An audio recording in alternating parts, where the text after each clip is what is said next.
Come in to Outkick the Show. I am your fearless leader, Clay Travis. I hope all of you are having fantastic Tuesdays wherever across this great nation you may find yourself.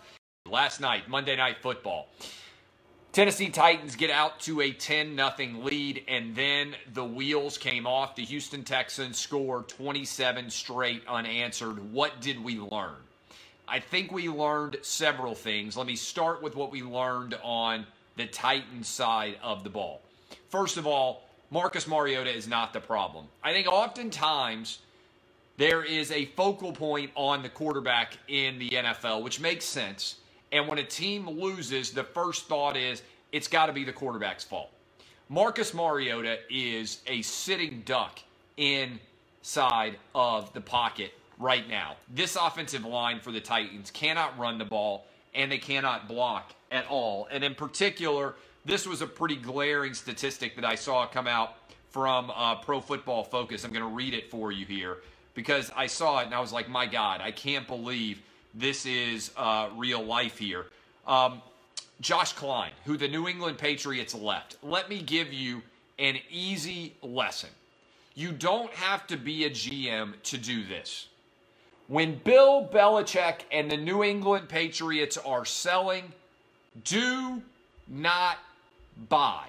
Can any of you name me a player who has left the New England Patriots and become infinitely better than he was with the Patriots, other than maybe Adam Vinatieri, who still had a lot of years left as a kicker and who, frankly, the Patriots replaced and didn't seem to miss at all. It's not like they've lost a lot of games because they haven't had an adequate enough kicker. I can't think of a single player who has left the New England Patriots and been infinitely better elsewhere.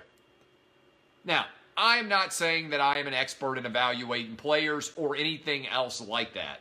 I am saying that by and large, the best team in all of the NFL at evaluating talent, particularly if it's talent that they have already had in their camps, in their training, everything else associated with it.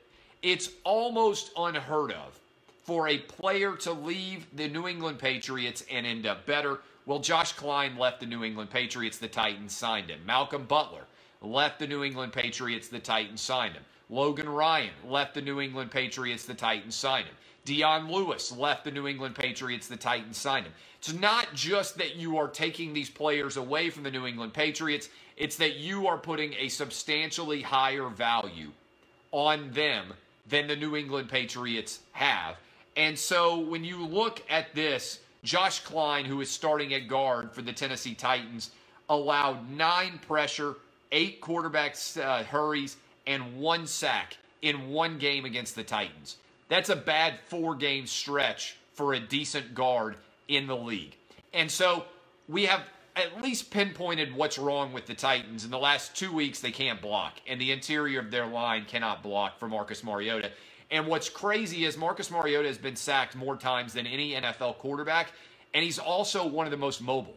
So there's probably at least 10 sacks that Mariota has avoided getting sacked for, simply because he is an incredible athlete who has managed to get outside of the pocket and avoid being sacked, which means Marcus Mariota's performance is all the more remarkable.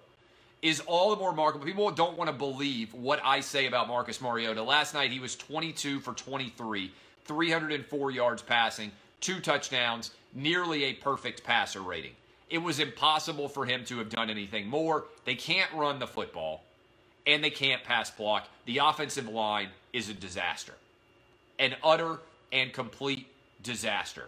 Since he got healed from his hand, even with this awful offensive line, Marcus Mariota is playing at a top 10 level for quarterbacks in the NFL. If I happen to look over and see you say something that is incredibly dumb, you don't deserve the right to continue to comment in my show.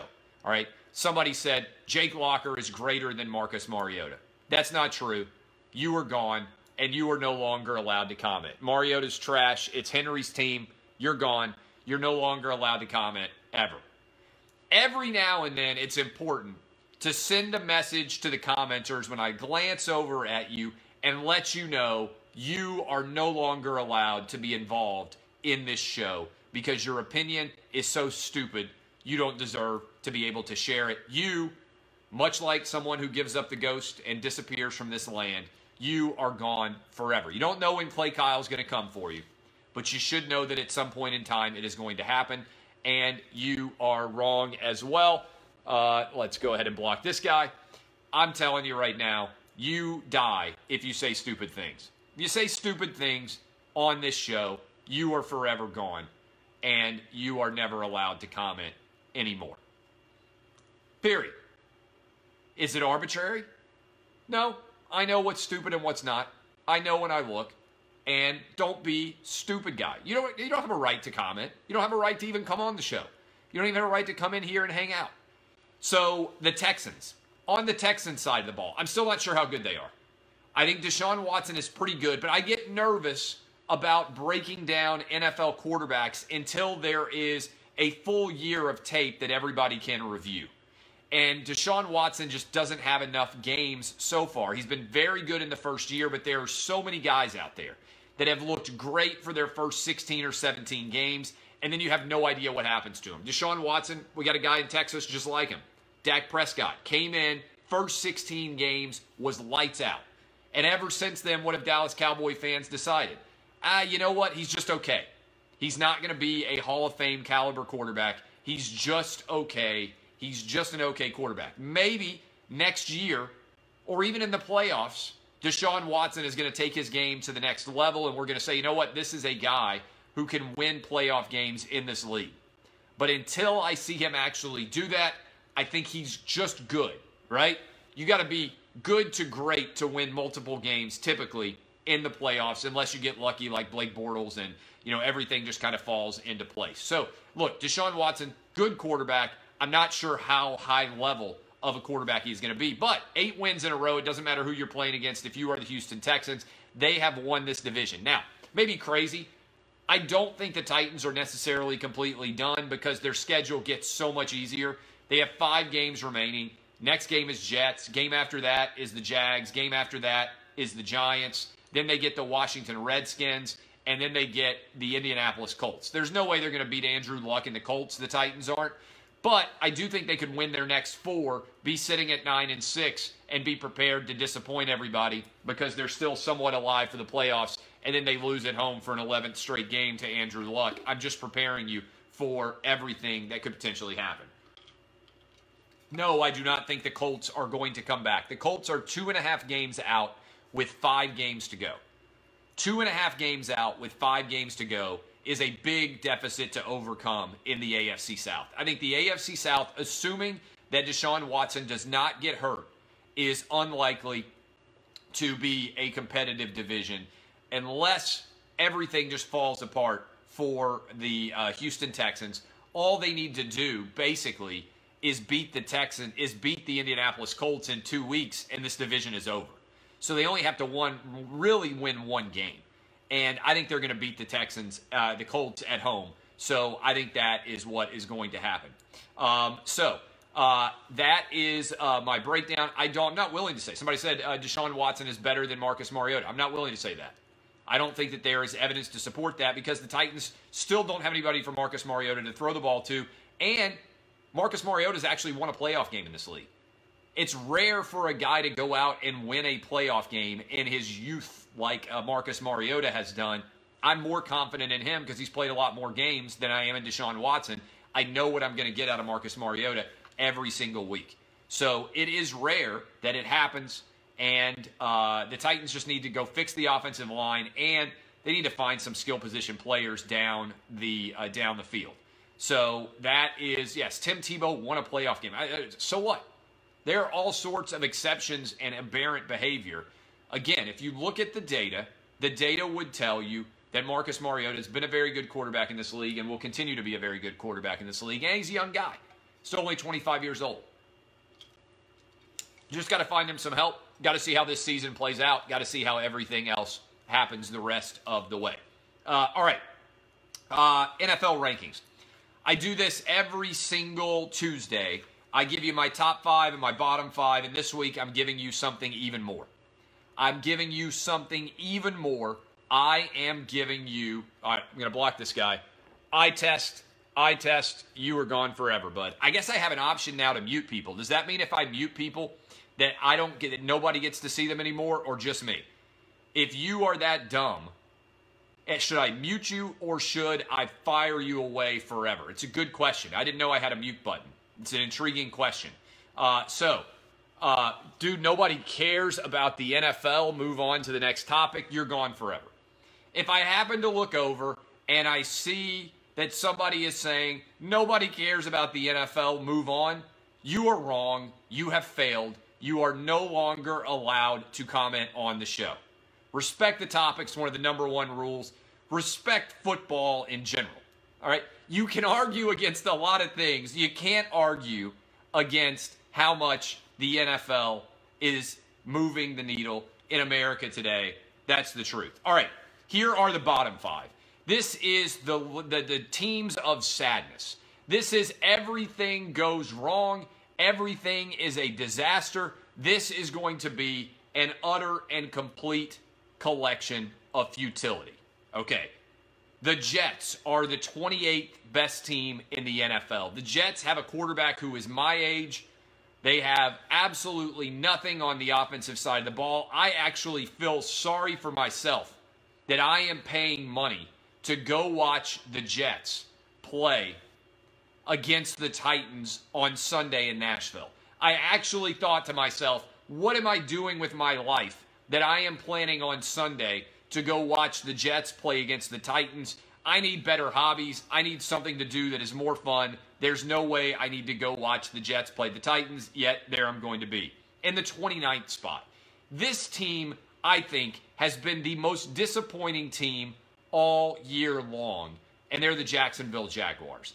The Jags came in, and their fans were all cocky, and every now and then I would check my mentions, and there'd be all these people out there doing the Blake Bortles jersey pop. They were like, we got Jalen Ramsey, we got Blake Bortles, we got Leonard Fournette, ain't nobody stopping us now. And they were really talking. They were running their mouths when they beat the New England Patriots, and they were sitting pretty earlier this season. And then you know what happened? They've lost 7 games in a row. Their starting running back got in a legitimate fist fight with another player and has been suspended for a game. Blake Bortles has been benched for Cody Kessler. Cody Kessler. That's an unbelievable move. This was the epic disaster, the example of a team catching lightning in a bottle and believing they could control lightning forever. Instead, they mortgaged their future. They gave Blake Bortles $54.5 million. Their franchise is dead. They're going to be drafting a new quarterback this year. Stop with the Blake Bortles talk. The 49ers in the 30th spot in my rankings of NFL futility. The San Francisco 49ers at least can blame Jimmy Garoppolo's injury for why they are awful. What they cannot ignore is that Jimmy Garoppolo, I believe, has now started 9 games in his career, and 2 of them have ended with season-ending injuries. That's a bit ominous. This is what happens when you spend your offseason banging MILF porn stars in Beverly Hills. Your knees are not strong enough once the season starts. Garoppolo goes down with an injury, and with it, the 49ers' entire season. Also, the Oakland Raiders. This is an epic disaster. You thought that the decision by the Arkansas Razorbacks to hire Chad Morris went poorly. Let me introduce you to the Oakland Raiders' decision to hire John Gruden. He arrived in Oakland with the best defensive player in the league in Khalil Mack and one of the best young quarterbacks still in Derek Carr. He has broken Derek Carr. He has traded Khalil Mack. He has gotten rid of Amari Cooper, who looks like he has 5 or 6 years left of being a stud, and in the process, he might have allowed the Dallas Cowboys to win the NFC East because of that trade. Also, he can go back in the draft with a bunch of first-round picks and make poor selections and make that team worse. John Gruden, you have been a disaster. How bad is it for John Gruden? Even Hugh Jackson did a better job so far this year than John Gruden has with the Raiders. And in last place, we have the Arizona Cardinals, who are so irrelevant. A couple of weeks ago, I was doing the worst teams ranked in the NFL, and I completely forgot to rank the Arizona Cardinals. That's how irrelevant they are as an NFL franchise right now. I was ranking the worst teams in the NFL, and they were so irrelevant, I couldn't even remember how bad they were. They hadn't even registered with me. That's the worst thing I can say about an NFL team. There's only 32 of them, and your franchise was so bad, I forgot they exist. That is why my list of futility is complete here. The Jets, the Jags, the 49ers, the Raiders, and the Cardinals. It's the Outkick bottom 5, the Outkick list of futility. How about the top? How about the top teams in the NFL? I've got an added bonus for you this week. I'm going to do the top 8 because I actually think there's 8 teams that have distinguished themselves and are the upper echelon of the NFL this year. Okay, are you ready? In 8th place, I've got the Pittsburgh Steelers. Ben Roethlisberger now is 174 years old, but he's a youthful 174. He's still really hard to sack. When he drops back to pass, he has the ability to stand there, to move his walker around at the right moments, avoid being hit.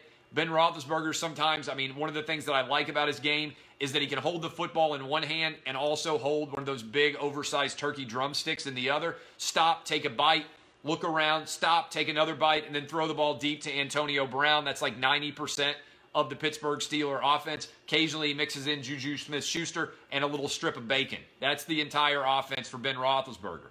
That's after he gave up sexual assault a few years ago. So now he just eats a lot of meats and he just gets tackled all the time. All right. The Pittsburgh Steelers are in 8th place. I had them ranked higher. They were awful against the Jags and fortunate to win.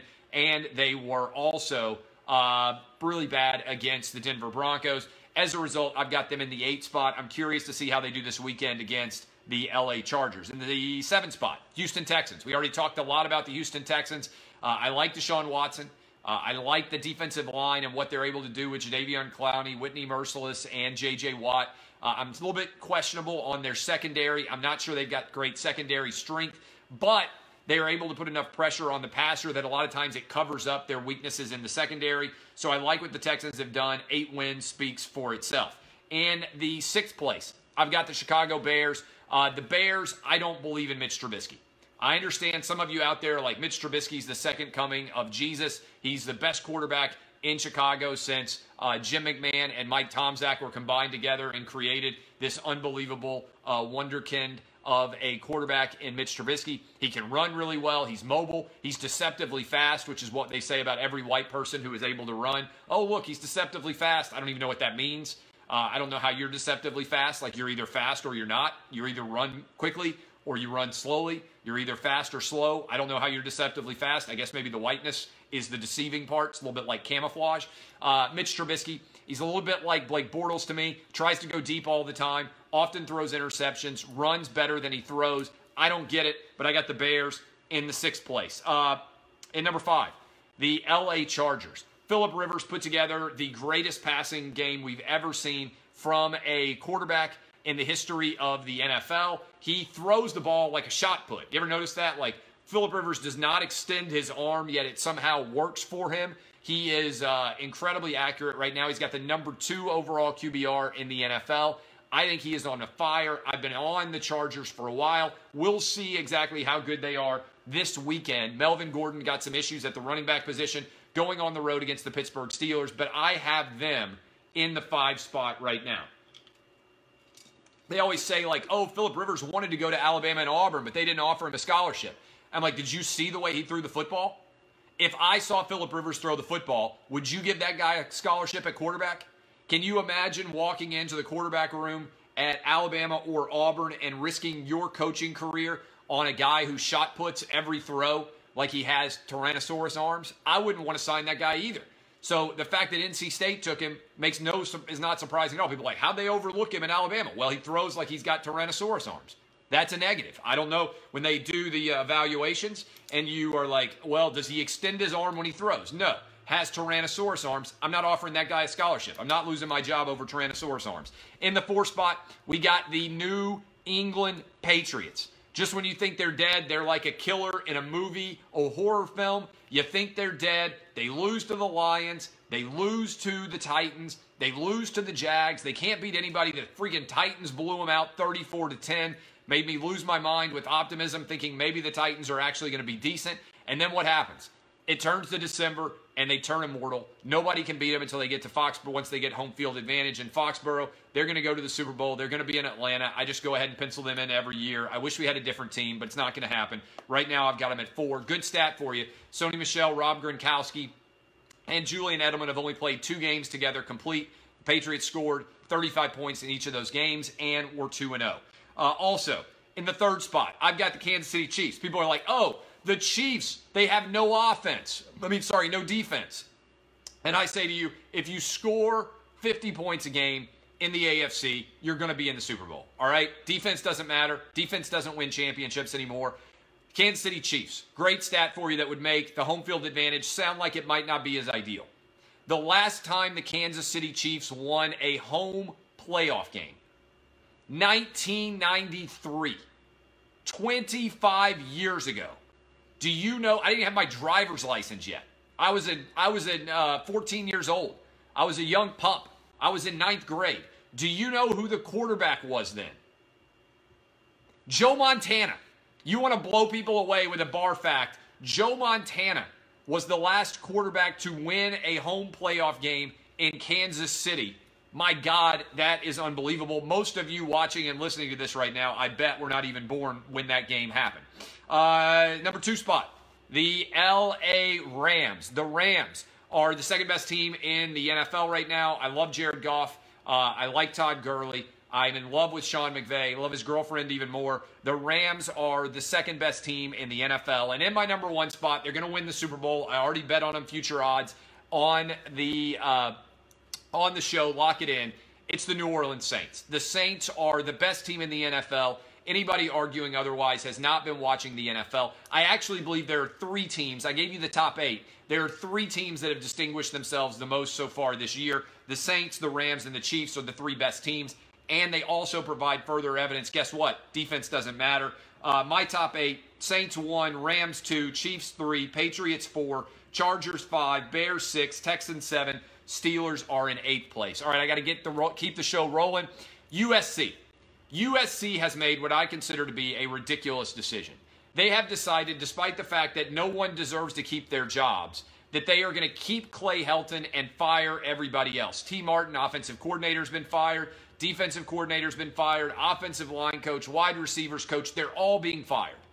This is one of the dumbest decisions I've ever seen from any athletic department, because now they have to go out and rehire an entire staff without any guarantees that those staffs are going to have multi-year deals. Lynn Swan, athletic director at USC, Petros Papadakis said on my radio show this morning, he's more interested in playing golf than he is running an athletic department. I think there's probably a lot of truth to that. This is a messy situation. If I were running USC and you're going to keep Clay Helton as the head coach, you got to go get Cliff Kingsbury.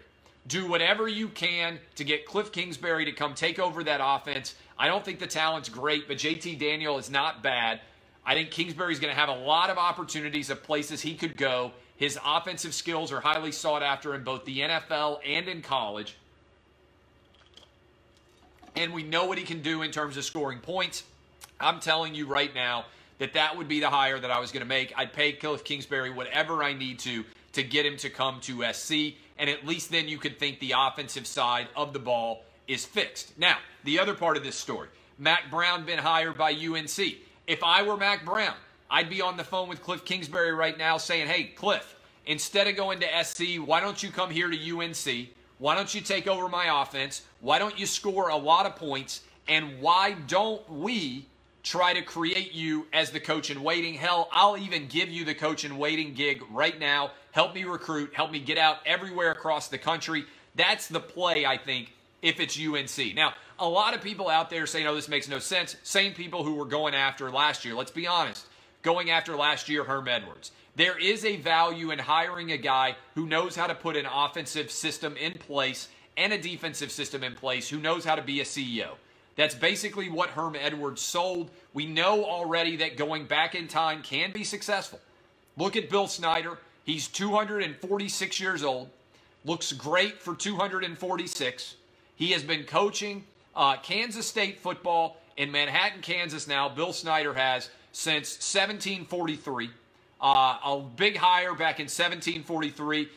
He was before the Louisiana Purchase. When Lewis and Clark, they went up the Mississippi River and they started to go west, one of the first things they saw in Kansas, they're like, this guy Bill Snyder, he's been coaching in Manhattan already 50 years. He's been here since the 1600s. He's had a great offensive system rolling. He is older than Mount Rushmore. He's older than many of the national monuments in the West, and yet he's the only person who can actually win at Kansas State. Doesn't matter who is there. Bill Snyder, been at Kansas State so long. The dude was there even before cars. He used to ride a woolly mammoth to the Kansas State practice facility in Manhattan. Been running the same offensive system that whole time.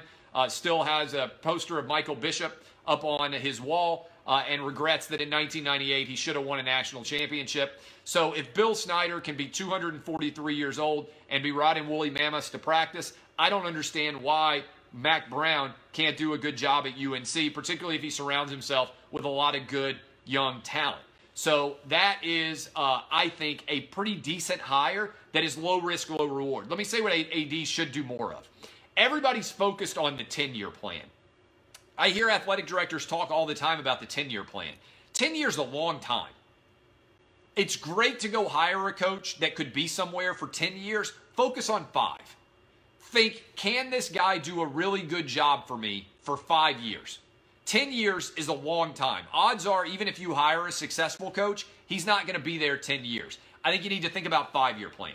Think about whether or not this guy is the right hire for 5 years. And if you think that he's going to be the right hire for 5 years, then go ahead and pull the trigger on that hire. 10-year plans made a lot more sense before everything got accelerated. Odds are by year 3, you're going to know whether or not the guy is successful. By year 4, you're either going to fire him or you're going to extend him. So think about, what is he going to have the status of the program in 5 years. In year 2, you'll know. In year 3, you'll be certain. In year 4, you'll decide whether or not you're going to fire him. In year 5, you'll decide whether or not you're going to extend him. Don't think beyond 5 years, because it's so hard to predict what is going to be going on 5 years from now, much less the internet. Yeah, somebody said we have the internet now. I think you should be able to turn a program around in 2 years. You should be able to contend for a title in that particular conference if you're doing a good job in 3 years. Finally, the A&M LSU drama. The end of this game was unlike anything I've ever seen. It was, however, proof that college football is the best sport in America. I loved all 7 overtimes. Even though I had the under in this game, and I lost the under by 100 points, I thought it was beyond phenomenal. LSU fans are still angry. Ed Ogeron went on the radio this morning and said that he believed that they had won the game 4 different times. I guess he thought they won it before the knee was down. I guess he thought they won it with 1 second left when the spike happened. I guess he thought that there was a fumble there at the end. I didn't think it was a fumble. I thought it was a tough draw. Let me say this too, by the way. I think that they need to start announcing when they have a review to play, but they have not stopped the game. Because the way college football works, every play is theoretically reviewed. And if every play is theoretically reviewed, then you don't have to always stop the game in order to review it. So, when you have a fumble, like with the situation with the Texas A&M tight end, a lot of people are saying they didn't even review that, or they didn't review the spot and all those things. If they are constantly reviewing everything, then they need to say at some point, even if it's through the television announcers, hey, allow us to announce at the next stoppage, we reviewed all those plays. We didn't think we needed to stop the game because we're trying to keep the game moving expeditiously. I think that's a useful thing that could happen. I also personally am of the opinion that they shouldn't review every play. College coaches should have challenge flags just like NFL coaches do. And they should still be able to throw the flag, and that's the only time you stop the game. You can stop the game to review potential turnovers. You can stop the game to review touchdown plays, just like they do in the NFL. And you can then allow challenge flags for anything else. I don't think they need to be trying to review every single play all game long. Put some onus on the individual coaches to make decisions about what or what not gets reviewed. I would just adopt the entire same procedure that is in place for the NFL. If you're wrong, you lose a timeout. The exact same procedure. If it works for the NFL, why wouldn't it work for college football? Big win for Texas A&M. Big win for Jimbo Fisher. I think the long-range impact is negligible in the grand scheme of things. I understand Coach O wanted to get to 10 wins. I understand why Jimbo Fisher thinks getting to 8 is a big deal. Doesn't really matter in the grand scheme of things. Now, if Oklahoma loses and if Ohio State loses, then it would really matter, because then LSU would have been in as a playoff participant had they won this game. All right, I love all of you. DBAP boys and girls, sometimes, of course, always remember, you might need to SBAP. Go read the anonymous mailbag. If you want an autographed copy of my new book, go to Outkick.com. It's $50. I will sign it personally right here in the front, and we will ship it to you in time for Christmas. If you want a bunch of copies, email us along with your order and let us know how many you want, and we will take care of that as well. My name is Clay Travis. I hope all of you are having fantastic Tuesdays. I'll be back tomorrow. This has been Outkick the Show. Kisses. Love you. Thank you, Facebook. See y'all.